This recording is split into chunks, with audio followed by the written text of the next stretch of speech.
First question, front right, Joel.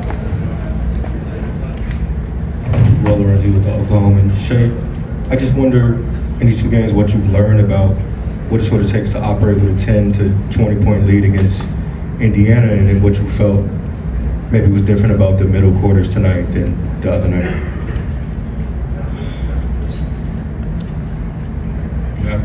You have to stay focused on the task at hand. Now, whatever that may be for your team and how you want to attack them or go about the game plan, but you have to lock in and stay focused. And even tonight, we've had some moments of slippage.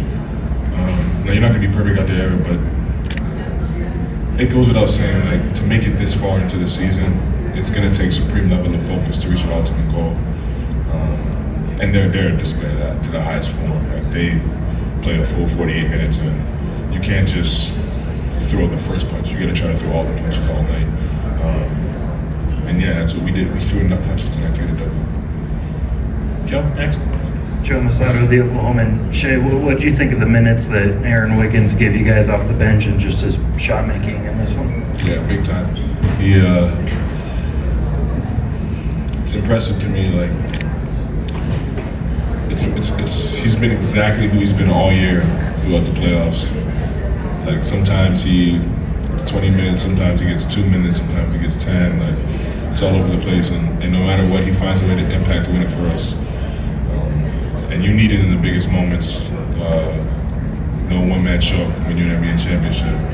And for him to rise to the occasion and just be who he's been in the biggest moment of his basketball career is it's pretty gutsy. Says a lot about the competitor and the man he is. So that's off to Wiggs. Dan over here on the left. Dan Devine, Yahoo Sports. First quarter, pretty tight, only a couple of possessions separation. Then you go off on that big run in the second quarter. I think it was 19-2. I guess just what did you see? What was going on during that run to allow you to establish that separation? And did that kind of feel like you guys play into your identity, maybe more than you were able to in game one? Yeah, we got stops. We ran. We capitalized on our opportunities. We just strung it together, and I think we strung it together more often than we did in game one tonight, especially on the defensive end of the floor. I'm going to go Nick. Mike's coming over. Shai, I just want to ask about the offense overall, 25 assists, and it just seemed like you had some of those ball movement plays that we've seen all season long, and why you were able to get to more of that tonight.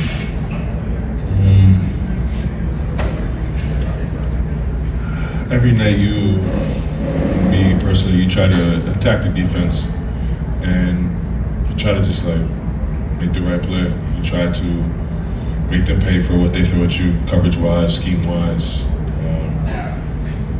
And I think tonight, myself for sure, did a better job of attacking it. But as a whole, we did a better job of attacking it. We were a little bit sticky last game, but you have games like that. It sucks to be on this stage and have games like that, but it is what it is. It's where we are, right? It's where our feet are. All you can do is try to be better for the next one. I've said that over the past couple of days, and I think we did a good job of that on both ends of the floor. Second row on your right. Shai, Guilherme Saco from ESPN Brazil. Game one was loud, but today it was loudest. As a Brazilian, I think that it's the closest that you can have to a South American soccer crowd. How much of a factor does they play on your wing? Yeah, it helps a lot. It feels like throughout the whole playoffs, the crowd has found a way to get louder every game. I don't know how they do it. But yeah, it's special to be able to play in front of them. It honestly, like, it makes the road games a little bit easier because it feels like it's almost not as loud as it's been at home. So yeah, they're special, the best fans in the world. Fred over here on the left. Fred Katz from The Athletic. Shai, getting back to the offense, it seemed like you guys really made an effort to kind of get into your sets earlier in the clock and get into that pacing more. How much of a sticking point was that for you? And if so, how helpful was that in just kind of being able to run the offense how you guys normally do?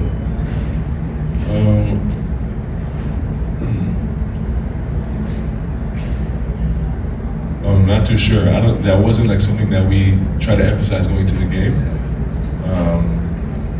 But I think we just had a better flow to us tonight offensively, more in rhythm, and I think that is definitely a product of it. You give yourself more time through a possession, you can work it more.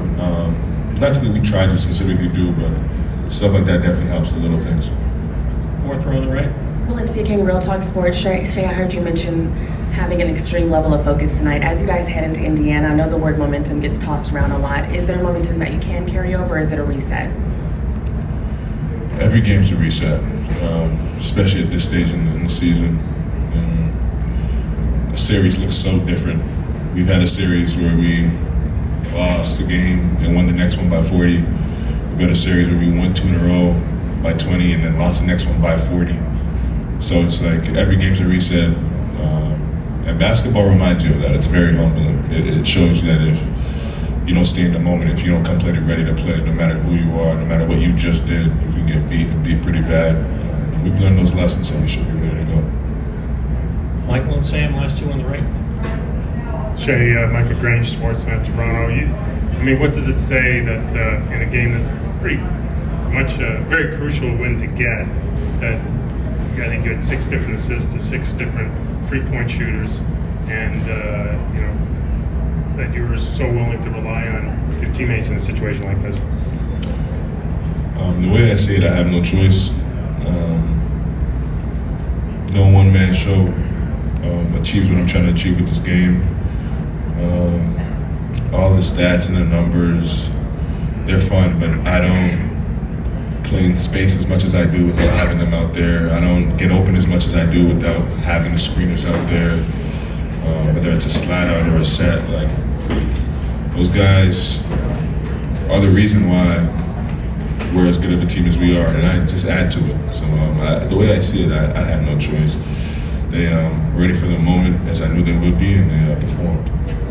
Sam, last question from right. Sam Amick, The Athletic. Shai, your 72 points in the first 2 games is an all-time high for a player in his first 2 finals games. Allen Iverson had 71. How does that hit you, and beyond your scoring, because that's not the end of your game, just how do you feel like you are meeting this moment on the final stage?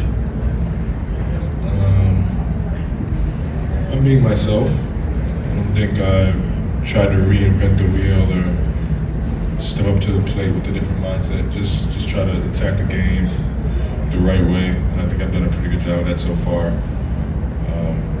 Now I would trade the points for 2 W's for sure, but this is where our feet are, this is where we are, and you can't go back in the past. You can only try to make the future better, so that's what I'm focused on. Thank you, Shai. Wiggins will be right up.